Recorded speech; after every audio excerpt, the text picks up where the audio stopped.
Next, I want to talk about Facebook ads and why Facebook pay-per-click is also the second biggest or even bigger than Google ads. They're both very big in the digital marketing space and almost every company can use them. So why Facebook ads, the terminologies, what is social media marketing, and it's probably not what you think it is, how it works, and the effectiveness of it. So why Facebook ads, right?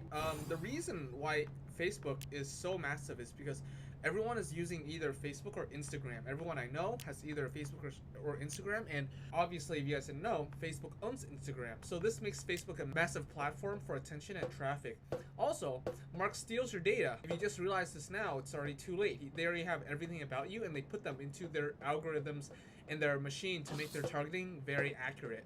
Facebook knows how old you are, what you're interested in, your school, your income, or at least they have a very good idea of it. And this makes Facebook's algorithm very robust when it's trying to target specific people and trying to market to specific people. So for example, I remember when I was calling and talking to someone about hypnotherapy, I would get hit with a Facebook ad like a day after about hypnotherapy. That's how accurate it is. I don't even remember like searching it on Google. I was just talking about it on the phone. So they have a really good understanding of where you are and who you are. So and things that you're interested in. And the reason why this is probably because they have a lot of data. They work with data platforms that share data. They have a lot of companies use Facebook pixels. They place the snippet of code of Facebook. So Facebook has a lot of data on a lot of different networks, like on YouTube, on almost every website that is a business, they have a Facebook pixel on there. So when you enter a website, Facebook gathers more data about you of what your interests are, and they can guess on what you're going through. But obviously, don't be scared. He's only using your data to advertise to you. Also, everyone is also in the same category as you. They all have their data shared. It's not like a secret. Nobody's really secured. The only reason for this is to give you a better user experience when you're on Facebook. Because when you get hit with more accurate ads and good ads that get you to stuff that you actually want to buy, that's a good experience for you. Obviously, nobody really wants to get ads, but that's just how the platform makes its money. And it's all data driven. It's not like Google where it's all like search terms and stuff, or mostly search terms and targeting keywords. So terminologies for this job, it's still called a media buyer and Facebook PPC. That's like PPC in general, media buying in general. You can also be called a social media buyer or paid social. You pay to get your ads on social media websites, or you help companies pay to get their ads on social media websites. You can be called a social media manager, but it's not really that accurate because social media managers generally don't work with paid advertising. Or you can be called a Facebook ads or Facebook specialist, ads expert or specialist. Okay. So here's the confusion. Someone who manages social media ads versus just posting images on Instagram to getting followers organically are two different things and two different. And businesses know that most of the time posting on Instagram and Facebook and making money from it is borderline useless. Now you're probably gonna argue with me. Well, this big company I know, like Coca-Cola, has a huge following and they have a lot of followers and they need someone. Well, yeah, a lot of companies that have really big followings, then they would need a social media manager. But a lot of businesses that you just don't know about, service businesses, B2B, ones that don't really have a big brand, they don't really use social media except to pay for advertising and get their product out there to sell to. So a lot of the times they're gonna hire a social media manager to manage the social or organic aspect of things, and then they're gonna pay for a media buyer or a paid social specialist to run their Facebook ads for them. So when you apply for jobs, make sure you're applying for paid social and not social media manager. And when you do look at social media manager, unless it has the jobs like Facebook ads itself, then you should apply. But you definitely want to check first to make sure it's relevant to what your skill set is going to be or what you're going to learn. Also, because of the supply for people that know social media, just in general, not like typically, people don't really know PPC, paid advertising. They just know social media, so there's less growth and less return on investment, and the salary is a bit less. So that's also why I tell people to stay a bit away from social media manager as a job title, because typically those titles don't pay as much. Now, I could be totally wrong in some cases. They might make you know PPC and they might pay you like six figures, but in general, from what I've seen, you're gonna go for media buyer or Facebook ads specialist or something on that line instead of social media manager. So how does it work? It's actually very simple. It's a lot more simple than Google just because Facebook makes everything very user friendly. So you just create a marketing campaign. You pick your audience. You pick where you want to place your ads. There's a lot of places you can place your ads, like the home screen of Facebook, the news feed, on the sideline, in the marketplace. So you pick the placements, or you just pick automatic placements and let Facebook choose. And a lot of these can be just automated for you. So you just set who you want to target, what your budget is, and put in some ads and let it run. And so the effectiveness is PPC for Facebook and Google is how they make their money. Okay, so this means that the reason why Facebook and Google are billion-dollar companies is because their product, their advertising platform is extremely robust. It's extremely accurate, and businesses can make a lot of money from these advertising platforms. So they keep spending more advertising to put their ads on Facebook and Google, which is why Facebook and Google PPC is so effective. So that's also why it's so good to hop in right now.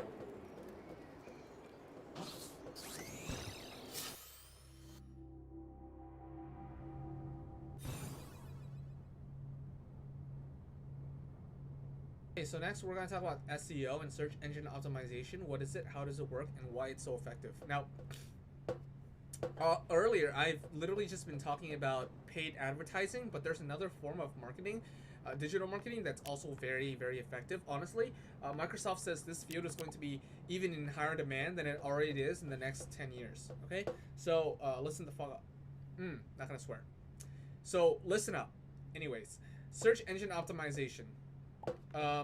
What this basically is you're doing things to help the Google search engine put you on the highest place of Google.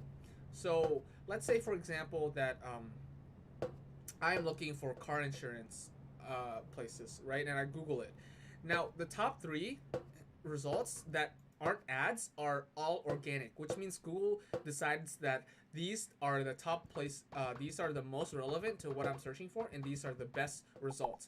Understand that Google is very, very picky on their product, and how their product performs. And again, their product is their search engine. So giving you the best results when you search for something is extremely crucial to Google, because if you get the right, if you search for something and you find the solution, you're gonna keep using Google, right?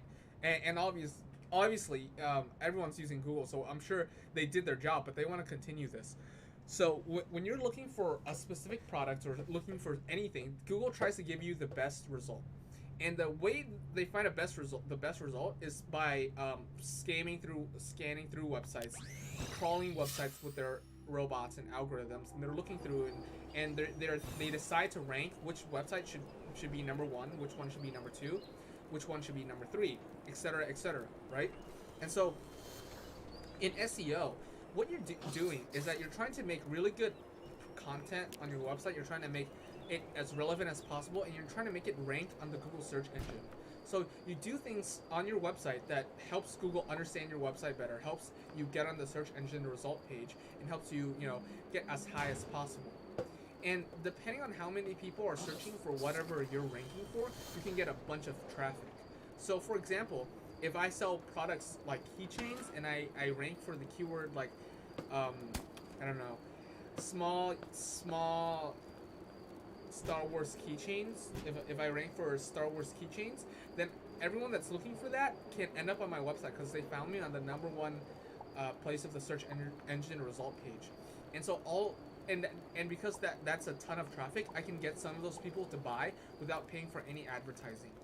And the thing with SEO is that it can be free. Basically, generally, SEO is organic, so you're not paying to get your ads to be shown. It's because it's not ads. It's just your natural website that's very relevant.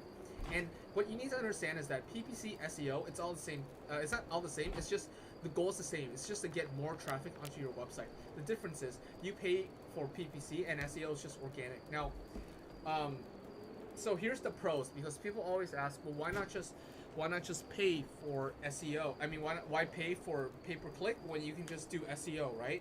That's true, but um, again, this is Google's main product. Google's search engine is very robust, and so it gets really very relevant results, which is a pro. So people that do SEO rank websites for businesses can get businesses more customers, and you don't pay for it theoretically. Now, here's the thing: algorithms change, which means Google can decide to throw all your work into the trash bin, which has happened before. It's not uncommon. It can take 6 months to do this, to get any traction. So you won't make any money. You probably won't make any money for another 6 months just to get any form of traffic. Okay, so a lot of people think, well, why would I do SEO if I can just pay for the ads and if I can make money from the ads? Why would I just not do that instead? So that's another thing. That's why people don't always go with SEO. Sometimes it can take a year to get any results, and within that year, I could have made $30,000 per month just for paying for advertising, right? So if you do it the free way, it's extremely time consuming as well, and if you're not hiring people to write out your blogs, write out your content to rank for websites, and do all this crap to rank for websites for SEO, you're gonna be spending a lot of time. So even though it's theoretically free, you still have to. If you don't want to spend like 2 years, on a hamster wheel just doing all this like grunt work, then usually companies would just hire people for minimum wage to do some stuff. So because it's free, there's no barrier to competition. Anyone can do SEO, right? I can start doing SEO right now. So it's extremely competitive and difficult to do. Well, it's not difficult to do. It's just if you do it the free way, it's gonna be difficult. But most of the time, if you work for companies, they already have some traction going on, so it's more like improving it, getting it better. But I'll talk more about SEO later on. But it's still in very high demand, and this pay is still really good. So just know that. So how does it work? You target keywords on Google. This is general, we're gonna go in depth into it, but this is very general. You make blog posts, and those blog posts can rank on Google, and that's where you get your traffic. Or you do other things to help Google crawl your website, which is like scan through your website and look to see if it's a good website, good web page, and put you on the top of Google. That's the main idea of how SEO works and why it's so important. So what you can do right now is you can look on Google. Like I can look on Google. I'm gonna look for best. How do I fix my toilet? Okay, let's just a random thing. So these are ads, right? They're paying for the search result. Google guaranteed. I have no clue what this is. This is probably like some new PPC stuff I should probably look into, or else I'll get fired. But anyways, the bottom here, this is all SEO results. These are all SEO results, and they can get a ton of traffic onto their website just for this, and it's usually just this is just blog content, right? But that gets a lot of website. And if I just put in Los Angeles, this is where you get a bunch of you get ads, but you can also get if you can rank in LA, you can get a bunch of customers. Do you see how this is the top result? And the reason they want to rank at the top is because they're in LA and they can get very targeted customers for free right now, just because they rank as number one. So that's how SEO works, and that's why it's so important in marketing.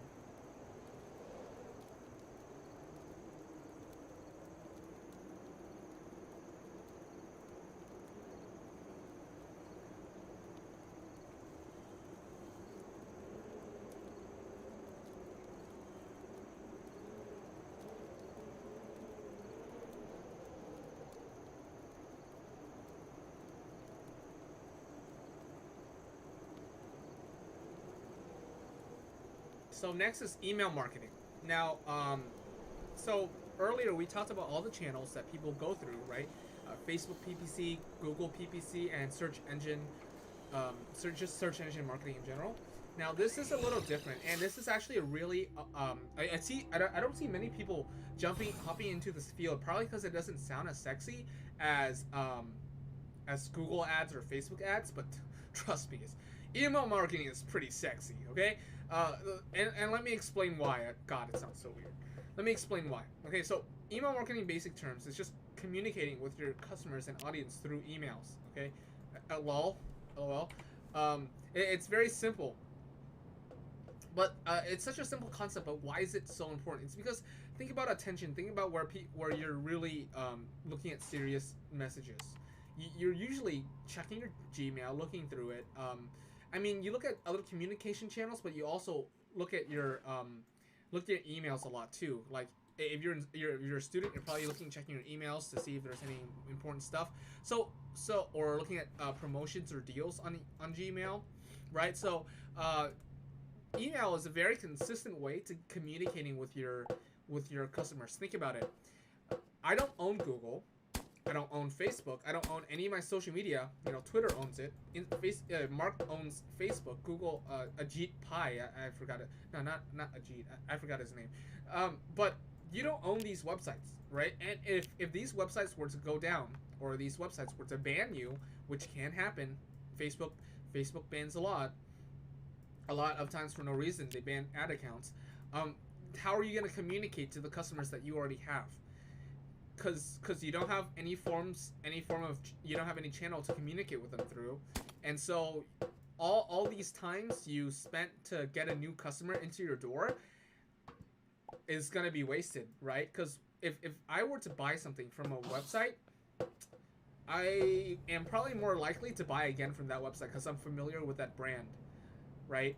And so if my business, let's say I was selling supplements, and my business, my number one form of traffic was from Facebook to get my customers into my website. If Facebook bans my account, and I have all these past purchasers who have a subscription or who's willing to buy again, ready to buy, but I can't reach them, I can't contact them, I can't have any way to communicate with them, how are they gonna remember to buy from me again? I'm gonna be losing thousands of dollars, right? So if they ever decide to turn off your marketing campaigns or remove you from the search engine result or ban your ad account, which is again common, you are basically screwed, and you can't make money off your old customers. This is why you hear the term lifetime value in marketing, LTV, is because yeah, maybe I pay $25 to get you as a customer through PPC, but if you can stay with me for years and years and years, then I can make hundreds of dollars from you. And that's why email marketing is so crucial. It's because if you give me your email, regardless of what happens, I can still have your email saved on my an Excel sheet, or saved on my Word document. I can always be in contact with you, regardless of what happens, regardless of what happens to my business, my company. Now, that's a very simple concept, but so that's where email marketing comes in. I would say almost every business would need email marketing to some degree. Like some businesses, Facebook marketing doesn't work well for them. Some businesses, Google Ads doesn't work well for them. Some businesses don't really do SEO.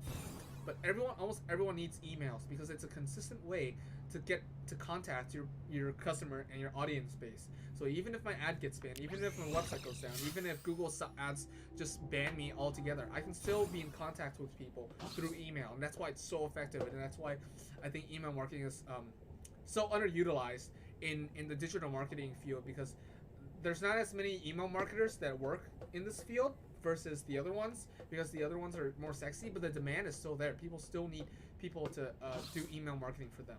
Okay, so it's a core of many businesses, and this is just a case study, right? I really want to talk to you now about lead gen and why people want to collect your emails. You see these ads like, give me $25 off just putting your email if you go on websites. So the reason is, imagine I do PPC. I pay $5 to get one person's email. Well, but that one email that one person is using, what if that person buys all the time? And I send them emails in a span of 3 years, and I make about $100 off that person in a span of a year. Or yeah, in a span of 3 years, I make $100 off of them, right? What if I have 1,000 people similar to that one person? $100 times 1,000, that's $100,000 pure profit after PPC, right? After I pay for all the ads, and like after they subscribe, that's 1,000. That's 100K pure profit year over year, and I can keep making money off that email list or that list. So this is why lead gen is such a common digital marketing tool. Is because you can use PPC to get someone in and make them buy something, but also get their emails. And then, as long as if on average all my leads, like on average, if I divide my revenue, how much I'm making, all my revenue, like, you know, $3 million, and I have, let's say, 10,000 leads, I make about $300 per lead, right? So, that's pretty unrealistic. Let's just say 100,000. Yeah, there. So $3 million, and I have 100,000 emails, right? And so I can calculate on average, each lead makes me about $30. So in PPC terms, if I get an email through Facebook ads for less than $30, then I'm profitable in the long term. And so that's how marketing a lot of the times work. If I can get someone's email for less than a specific dollar amount, and I can make more from that email, then I can keep growing my business long term. And that's basic lead gen. We call this lead generation. I'm generating leads, which are emails in this case. So how does email marketing actually work? Well, there's a lot of things that go into it. It's a little more complicated than people think. There's things like making sure your email goes into the inbox, having high open rates. That's like the rates that people open your emails. High click-through rates, which are people clicking. I want to talk more about this later.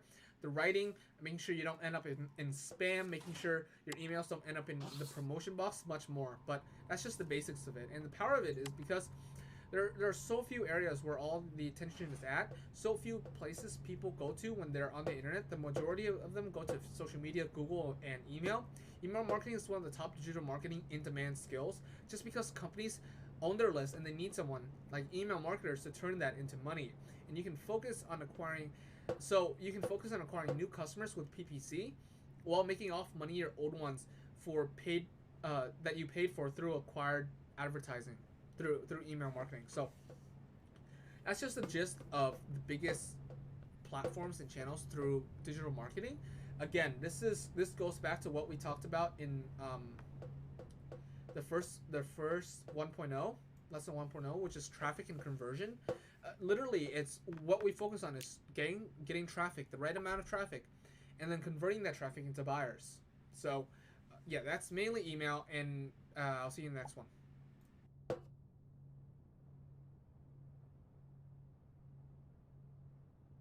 Okay, so what we covered was the top four fields in marketing, but there's other fields that you can jump into. The four I gave you were very basic, and it's the easiest to break into the field, but you can move up and change directions if you choose to. That's up to you.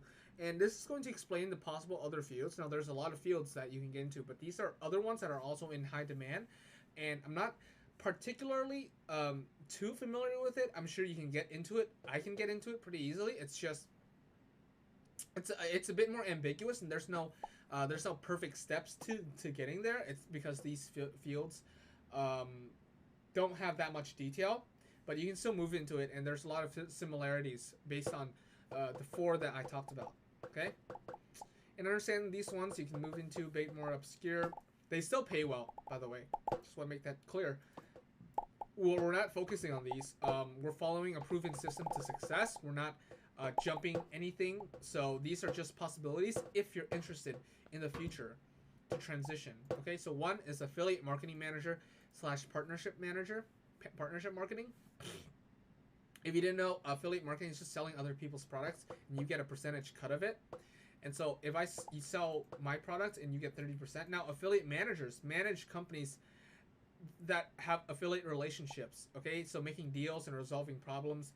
And so let's say I'm a company and I'm selling your products and I'm making a commission off selling your products. I want your company would want to keep a good relationship with me because I'm basically free advertising, right? So if I have a lot of affiliates selling my products, for example, I want to make sure my affiliates are happy. There's no problems, and that they continue to sell stuff because I'm making a lot of money from them, usually. Sure. So these are like the day-to-day of affiliate manager. You research, you identify, you recruit, you negotiate deals with new prospects that are willing to sell your products. And the average salary is 66K, but you can make a lot more in affiliate marketing. Next is Amazon Marketplace Manager / e-commerce manager. So if you go on Amazon, shit.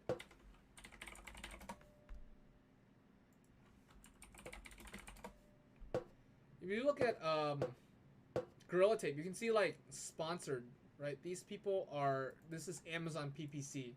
So Amazon also has PPC,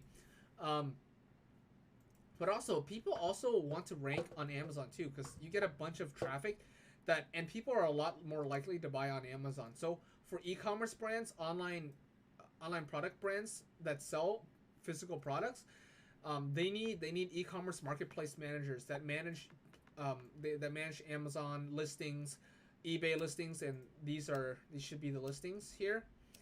And the goal is to meet or exceed product sales, make as much money, have a good relationship with Amazon, do market research, staying up to date with Amazon trends, collaborate with like the other teams to make sure it's compliant.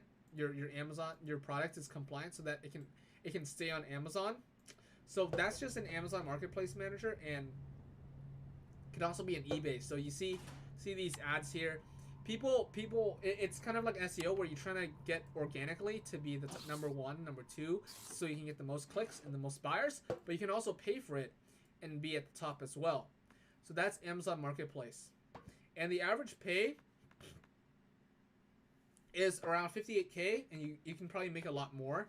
I'm pretty sure you can make a lot more than just 77K as long as you get more experience, because e-commerce is just doubling so much, it's growing so fast, and it's just crazy not to get into. I mean, for businesses not to jump into it, and they need to hire people that know how to do Amazon Marketplace. It's very obscure versus the other fields, but you still can get into it. Now, there's another thing called a copywriter. This affects conversion rates. Remember, I talked about digital marketing is all about traffic and conversion. Well, copywriters mainly affect conversion rates. They write copy that sells, and you have to test copy. You have to write words and turn it into money. You have to write sales letters. You have to write websites that make people want to buy, basically, right? And so, because media buyers and people that focus on traffic don't really focus on conversion, copywriters are the main ones that really focus on how to make the website convert better, what to say, all this other stuff. So the reason why I don't really talk about copywriting in this course is because copywriting can be used for almost every aspect of marketing. Media buyers can learn copywriting. Anyone can learn copywriting because you can write better ads. You can always have better copy and text for your clients to make people want to buy. But a copywriter is someone that does this full time. They do writing full time, and it takes a lot of practice, a lot of time to get into. It takes a year to get I think a junior level position, or at least 6 months. So it does come with a lot of practice. It's not really obscure, but it does take a lot of investment, which is why I'm not focusing on that in this course. I want to get you your first job as quickly as possible, but copywriters can still make a lot of money. It's very skewed, as you can see. It's because the best copywriters make the most money. So even though copywriters can make a decent salary, I wouldn't recommend it as the only thing unless you're going like you're gonna be a full, not just a full-time, but you're gonna run your own copywriting agency or something. Copywriters can make a lot. It's just more skewed. So that's the main thing. It takes a lot of practice. Now, another thing is you can be a brand strategist. So brand strategist is focused on creating a really strong brand, working with everyone in the marketing to make sure the brand message stays the same. You choose the brand actions, what you're going to do with the brand, the messaging, how the viewer identifies with the brand. All this stuff takes a lot of time. It's very comprehensive. You have to really understand the business to have a good brand message, but they still get paid a lot. Now, this does seem really easy, but it's really not. Brand managers and brand strategists have to do a lot, but they also get paid a lot. Average 70K. The high is $100,000. I know brand marketers that can do, or like head of content or content marketing or brand strategist to make $120,000. It's not uncommon. Okay, so that's the thing. And then there's influencer marketing. Now, if you follow your influencers on like Instagram or YouTube and you see them doing promotions, that's influencer marketing. I work with influencers to, for example, I'm going to work with influencers to sell my product, to promote my product if they like the product. And then that gets me a ton of traffic from people that already trust the influencer. So they're going to trust what the influencer is selling and they're going to buy from my product most likely. Or, that's theoretically, that's how it should work. And influencer marketing managers can make like $66K to a high $100,000. Then this is actual social media marketing, and we actually call this in the marketing phase community managers. We basically use social analytics platforms to look at how social media is working for clients or for businesses and create content based on that for all the communities, including tweets, updates, and using social media to respond to comments and posts, interact with users. Now these people can make on average $65K to $120,000 salary. Again, it's a bit higher in supply and lower in demand, which is why I don't really recommend it. But you can still get into it if you choose to. And there's other stuff like a growth hacker, growth marketing, performance marketing manager, director of growth. All of this has to do with PPC, knowing SEO, email, and again, you can get paid. This is where all your skills are combined, and you can make over $100,000, $120,000. So these are all the possible fields. If you learn different skills and you put them together, you become a huge asset to businesses, and they want to hire you because your skills are extremely valuable. You can focus on these on your own. And you might get really lost at simple PPC at first, but once you get more experience, once you learn more, you can easily hop into any of these roles because you have more experience than the average person that's applying. So that's just the idea of all these types of other marketing fields. If you're interested in getting into it, it's not just like a one thing where you just only do Facebook ads for the rest of your life. You can move to different fields if you choose to.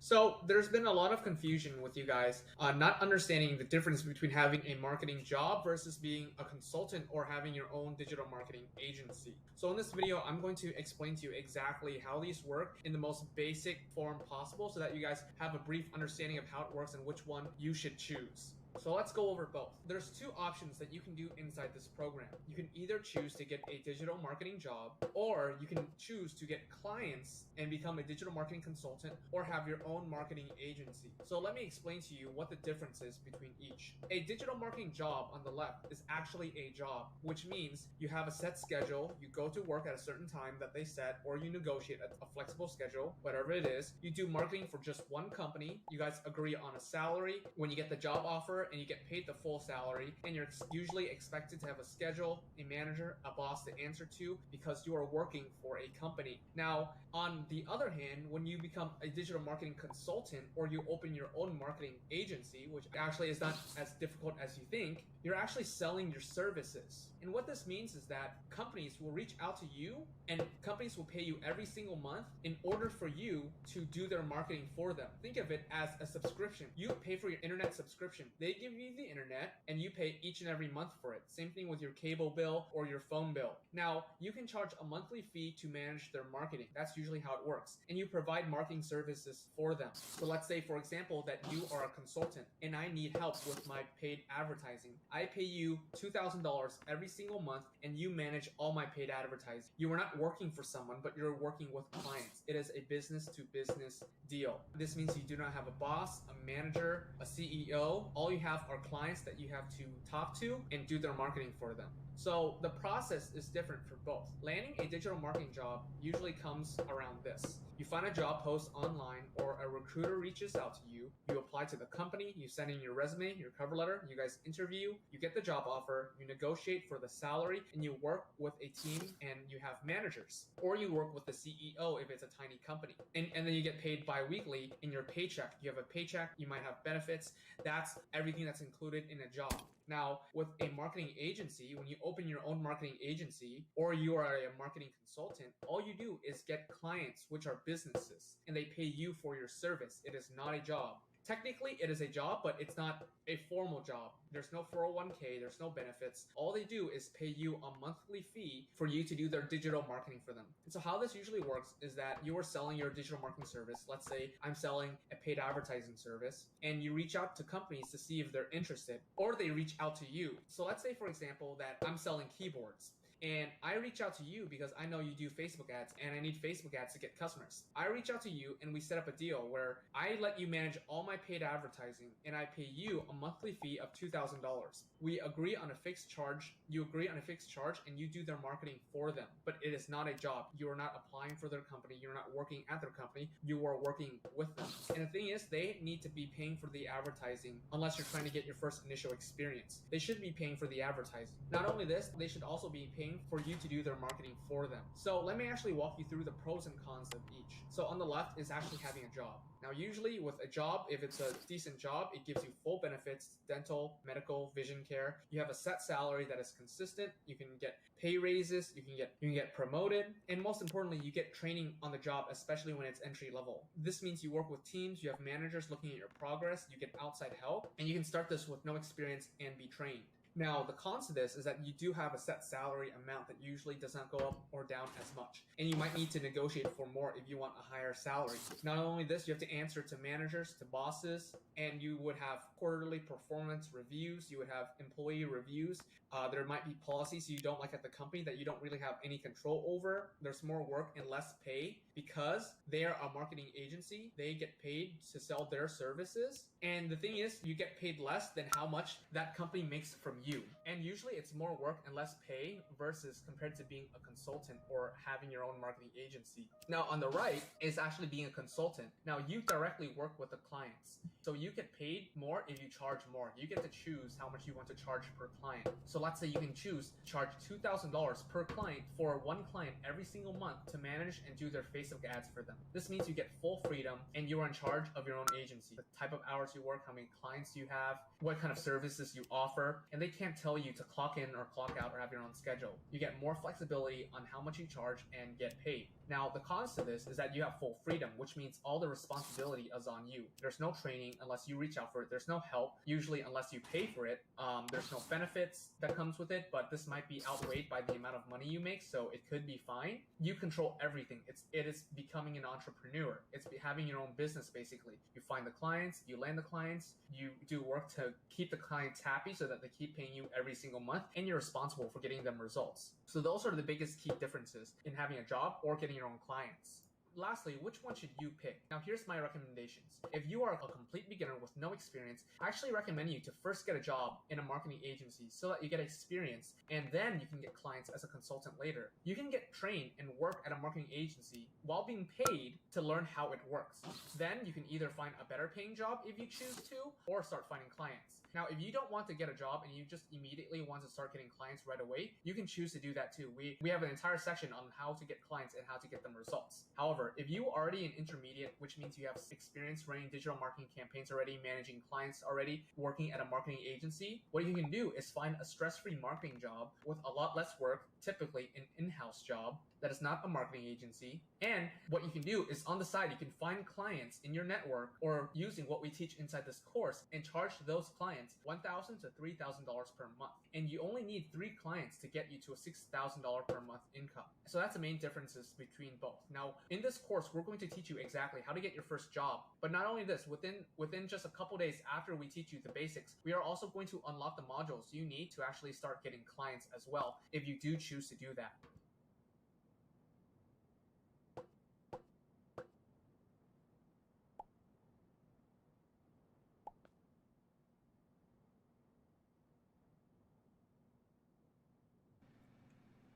So in this video, I really want to talk about data and metrics and the importance of it, and things about data like Google Analytics and what that's about, conversion and goal metrics, tag manager, A/B split testing, and other metrics that's probably going to be relevant to you. So why data? Well, the thing with marketing is that we have to, especially the marketing we're going to do, we have to know exactly how it's going to work.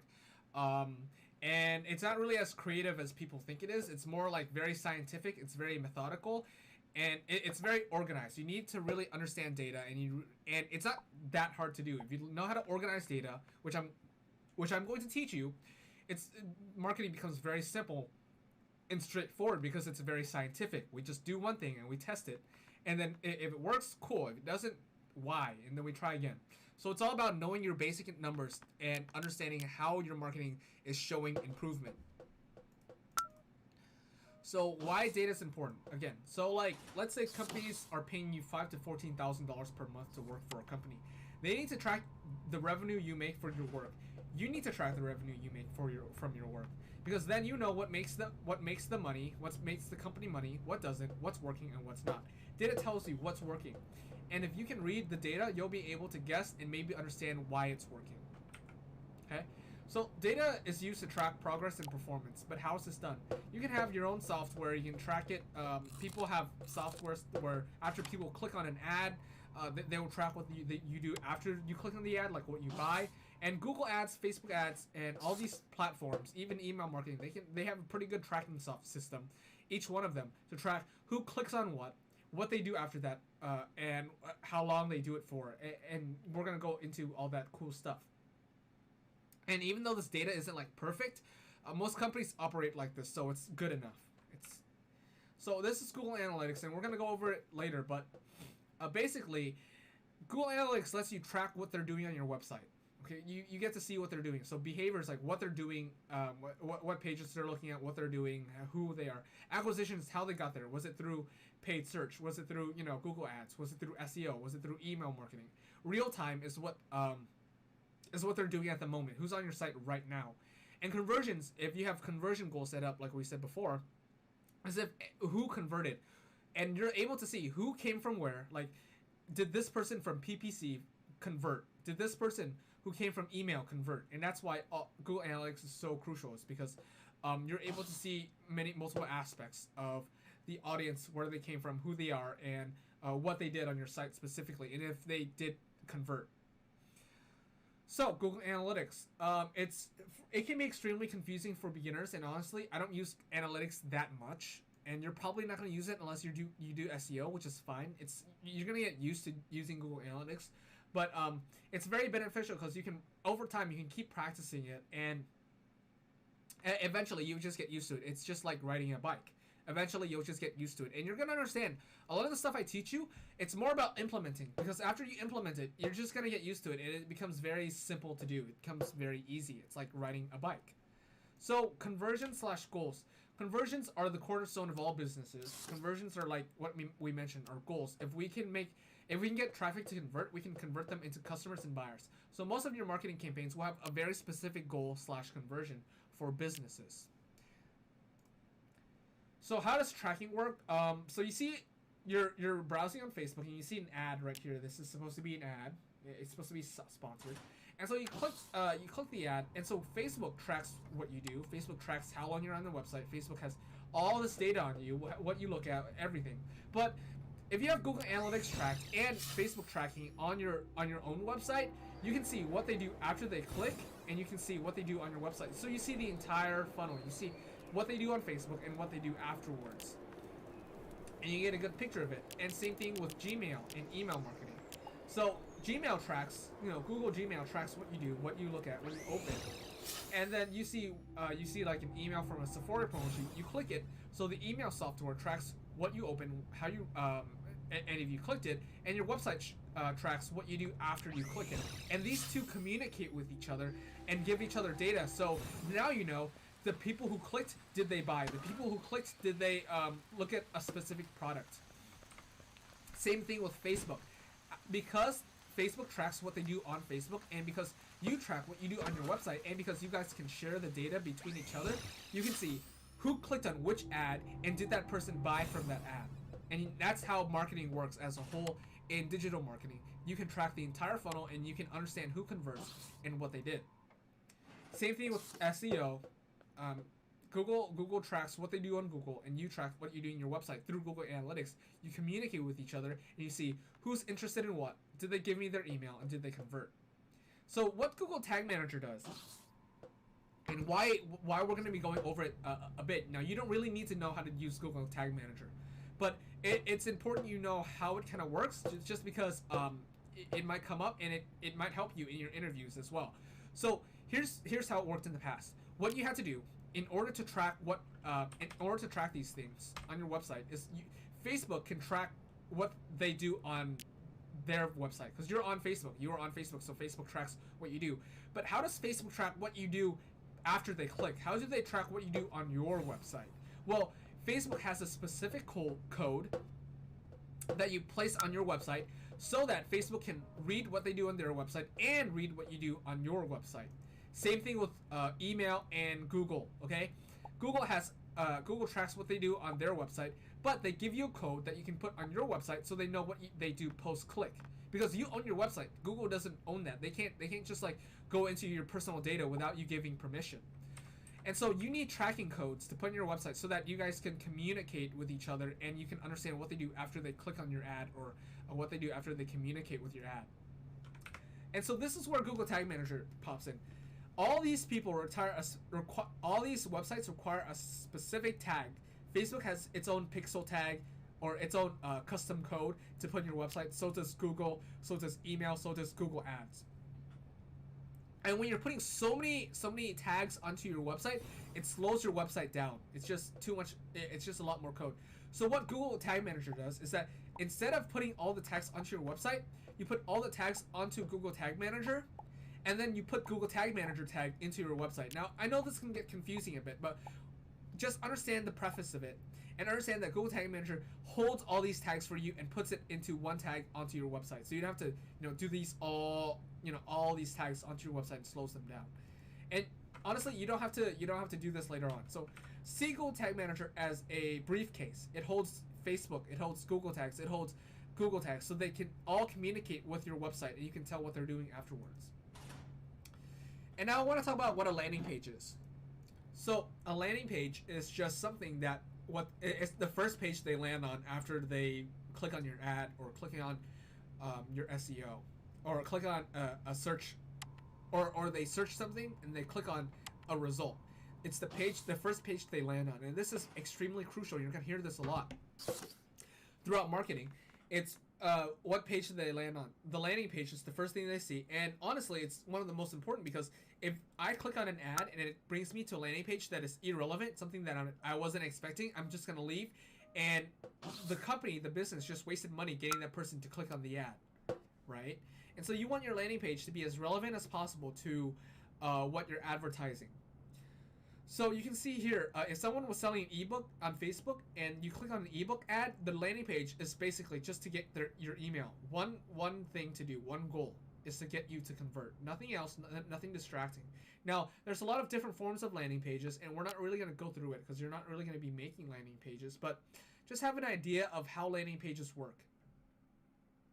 The customer will determine if the landing page is relevant and worth putting time into. It's the page they land on. And if it's going to be ugly, if it looks weird, if it looks sketchy, that person is not going to convert. That person is going to leave. Next is A/B split testing. Now, there's through marketing, like I said, it's very scientific, and you can split test a lot. And there's things called split testing. This is you changing one variable and seeing how that performs. So you send 50% of your traffic, like you send 100 people to look at this website, and you send 100 people to look at this website, and people that convert at a higher percent, this is a winning landing page. And so you want to be split testing this through your ads, through your through everything basically. So here's an example. I show two ads. One ad talking about clean, bright, organized. One ad saying you've arrived, and you're seeing which one performs better, which one gets more conversions. Same thing here. You're testing which messaging. A big messaging right here creates successful social media campaign versus this. Which one gets more conversions here? And you're just testing one variable at a time. This one is testing images for ads. This one's testing just images by itself. So split testing is just, it sounds complicated, but you're just running, you're just testing two messages to the same audience and seeing how that performs and seeing how that audience reacts to it. This is a headline split test. You can see, and the point of this is just to make micro improvements. You want to keep improving your ads, your landing pages, your headlines, your call to actions. And by doing this, you keep improving your marketing overall. And this is why marketing is so simple. All you do is split test for people. You just, if they want to improve stuff, it's just split testing, okay? And you'll be most likely be split testing your ads, you know, if you're doing email marketing, you're split testing the subject lines of your emails. You're trying to get better conversion rates, making more revenue. So you send 100 people to landing page A, 100 people to landing page B, and more, and, you know, 10% more people buy. So what's the point? If converting at a 10% higher rate, it can mean $100 difference if each, you know, everything is $100. Obviously, if this makes me $700 and this makes me $800, that is $100 difference. But what if we put 1,000 people into this? What if we put 10,000 people into this? That is a huge difference. You can see how that makes you way more money. This is giving, you know, 10 people here and 10 people here, and that's $100 difference. But if we put 100 people to landing page A and 100 people to landing page B, and we get similar conversion rate results, that is, you know, thousands of dollars. And if we just keep putting in more traffic, the percentage difference makes you significantly more money. And that's why split testing is so important, because you can do this in your ads, you can do this in your landing page, your messaging, and you keep making better improvements overall. And that's why split testing is so important. And it's very simple too. You just change one variable and you send similar amounts of traffic, and you see how that at the same targeting, and you see how that does. That's it.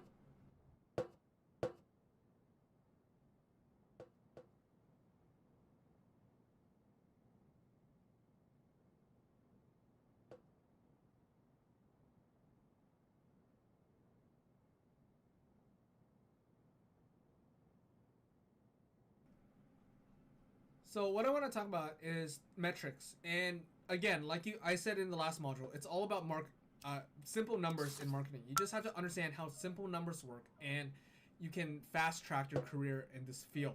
Okay, think about it like a line goal. You have an overall goal to hit, whether it's making a lot of money for businesses or whatever, but there is a path to it. Now, it's not really as complicated as this looks, and it shouldn't be, you know, shouldn't be this complicated when you work for a company, but there should be a path to getting a goal that they specifically want. So focus of the course is going to be mainly focused on PPC, SEO, and email, and you might get a job in email, SEO, or any of these.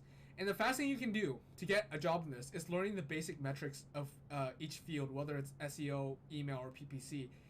So I really want to talk about your first entry-level job, knowing how PPC works, because it really it really helps with these fields as well, and it gives you a massive boost. So for PPC, for media buying, pay-per-click, that's what we call it. The metrics you're going to learn is impressions, clicks, CTR, CPC, cost, conversion, CPA, revenue, ROAS, and ROI. And eventually, these seem like a lot of metrics, but they're really not. You're going to get used to them after a while of just practicing and doing them over and over. And they're very simple mathematical metrics, and they're extremely common in marketing and media buying. So you can screenshot this, you can save this. These are the most common media buying metrics. Impressions: how many people see your ad? Clicks: how many people click on your ad? CTR is click-through rate, the percentage of people that click over the amount of people that actually see your ad. So it's based on these two. Then cost is how much money you spent on your ad, and CPC is how many. CPC is the cost per click, also known as CPC. This is how much you spent total divided the amount of clicks. So if I had spent $10 and I got 5 clicks, that is $10 divided by 5. That is $2 CPC. So conversions is how many people hit my goal. That's a conversion. Maybe your goal is to get an email. Maybe it's a purchase. Whatever the goal is, that is a conversion. We call that conversions here. And a cost per conversion is how much I had to pay to get that one goal. So your cost per conversion is cost divided by conversions. Cost per conversion. Just think of per as a division sign. So cost per click, CPC, is cost divided by clicks. Conversion rate is the amount of people that convert over the amount of people that click. So if 10 people click and only 1 person buys, I have a 10% conversion rate. Revenue is how much money I make, and return on ad spend is revenue divided by ad spend. So total revenue divided by spend. And you're just going to memorize these ones. These are the main ones I memorize. I don't really memorize any other ones. So I'm just going to speed through these. How many people see your ad as impressions? I saw the ad and I actually clicked on it. That's clicks. CTR, clicks over impressions, cost. How much money I spent on a campaign? CPC, cost divided by click. Goals, cost divided by conversions. So how much I spent to get that conversion? So cost divided by conversion. So CPL, it can also be called cost per lead, cost per acquisition, cost per conversion, cost per sale. Conversion, that's because conversion can mean a lot of things depending on what business you have. If I just want to get someone's email, that is a cost per lead. If I want someone to buy, that is a cost per sale. But it can always be called a conversion here.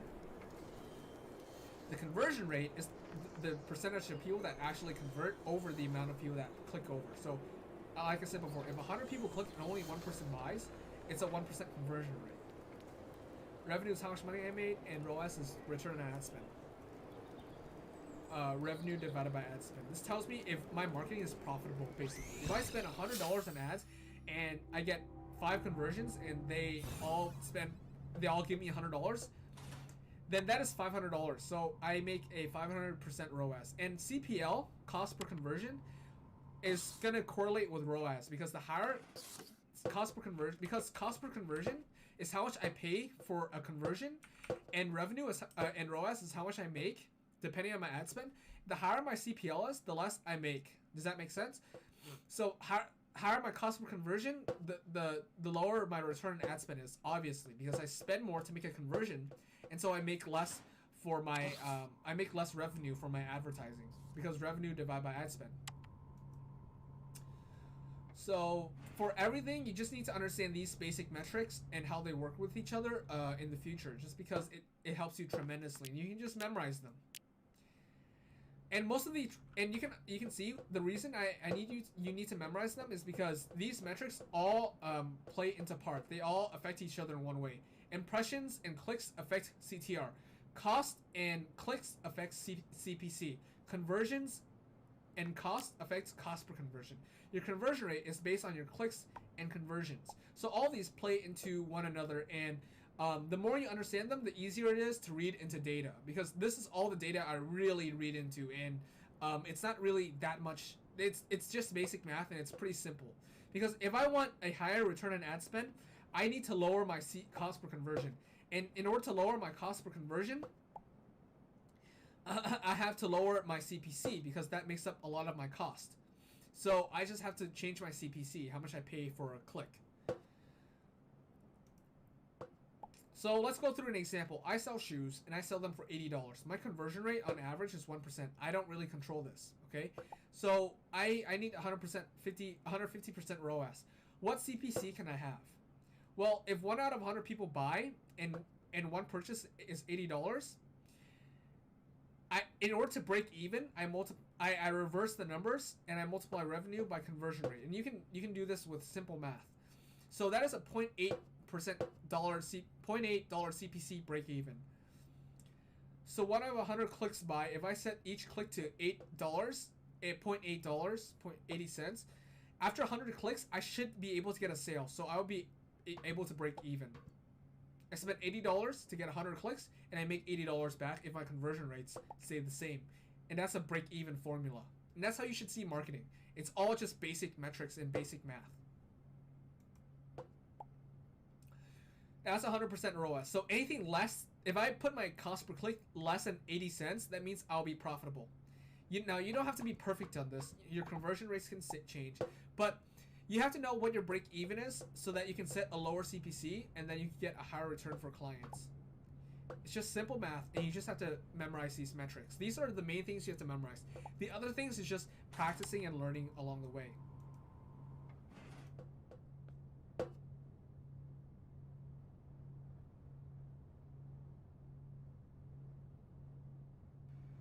So next, I really want to talk about the marketing funnel. And basically what the marketing funnel is that you need to understand the concept of the funnel and how it works. Now, there's a lot of pictures of different marketing funnels. There's a lot of ways to represent it, but overall, you need to understand how how different people act and your conversion rates, especially like the likeliness of someone willing to buy from a company based on this marketing funnel. Look, if someone has just heard about your brand, just heard about your message, your marketing, just saw an ad on Facebook, they are probably 5 times less likely to buy than if you were to advertise to someone that know, liked, and trust you. Just think about it. If I was your friend and I just recommended you to buy an online course on business. Actually, that's a bad example. If you want to go fishing and I recommend you to buy this fishing rod that I loved, and you're my friend and that, you know, we hang out for a long time, you're much more likely to buy from me than someone who's on the street just going up to you and be like, hey, buy my fishing rod. And this is how the marketing funnel works. The level of awareness they are affects the likeliness they're willing to buy. And we have to market and message the right, get them the right message to buy. Now, you don't really have to work that much on messaging, just because a lot of it is just based on the business and the products, but you do have to learn how to market to the right audience. So awareness, when they don't know anything about you, you can do online ads, but they're much less likely to buy. And you're still going for like you put in $5 on ads and you get $10 back. You put in $100, you get $200 back. But like when you are down here, when they know, like, and trust you, they know who you are. You want to get a much higher return on their on the ad. So if I put $100, I want to make $600 back on my core audience that already know about me. And this is, you need to understand how this works. So first it's getting the traffic in the buying funnel, the cold audience into the top of the funnel. Then you get them to convert. Then you get them to buy something, close a sale, and then you encourage them to return as a customer. This is the basics of a funnel. They don't know about you. They do something to get to know you. They buy something from you, and then they're a recurring customer. And I really want you to think about it, about your favorite brands, or what funnel or something that you really enjoy buying. What funnel got you into it? Maybe it was an Amazon ad on Facebook. Maybe you just Googled it and you saw them on Amazon. Maybe you saw an ad on TV. No, actually, nobody really watches TV. Maybe you just saw an ad on Facebook. And then you looked into them and you researched. So you researched and you looked, you researched them. So you're interested and you're evaluating. And then you're gonna buy from them. You're closing the sale. You're committing, and then you love their product. You realize their product is awesome. So you're a returning customer. If you take any supplements, this is a common thing.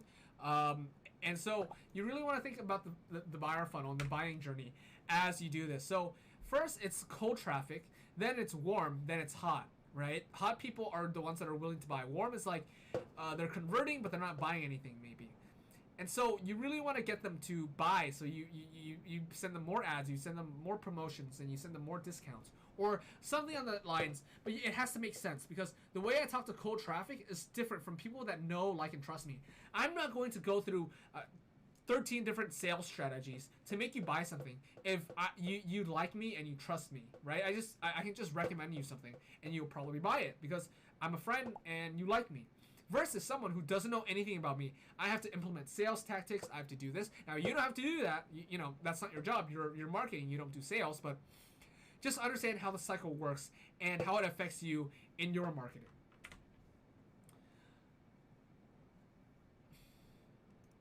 So why is this important? Why do you have to care about the marketing funnel? Okay, so let's say I'm going to, I'm running Facebook ads and I am getting 10,000 clicks per month to cold traffic, people that have never heard about me.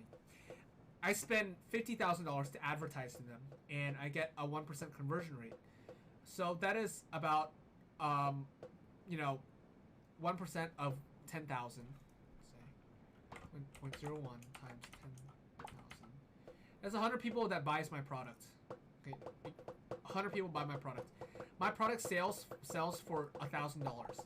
That's 100 sales, right? 100 times 1,000 is $100,000 per month. I made $50,000 profit. Every month I'm running Facebook ads to get 10,000 clicks. I can make $50,000 profit. Now here's the thing. With warm traffic, I just got 100 new customers for my business. And let's say 50% of them love my product. They love what I gave them. And they want another product for $1,000.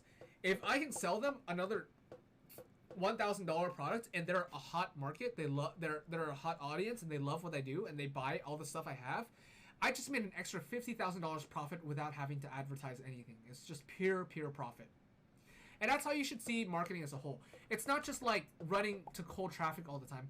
You want to market to your cold audience, you want to make money from your warm audience, and you want to make money from your hot audience. And that's how you make so much money with a smaller audience. Businesses don't just market and keep growing the business and market to new people. They also market to older people that know about, people that are familiar with their brand and love what they do. And that's how you keep making money month over month and making more money. The cold traffic helps grow your business. And the warm traffic is just high efficiency, makes you a lot of money. You're getting new customers through the door, and you're making money off your old customers. That's just how marketing works.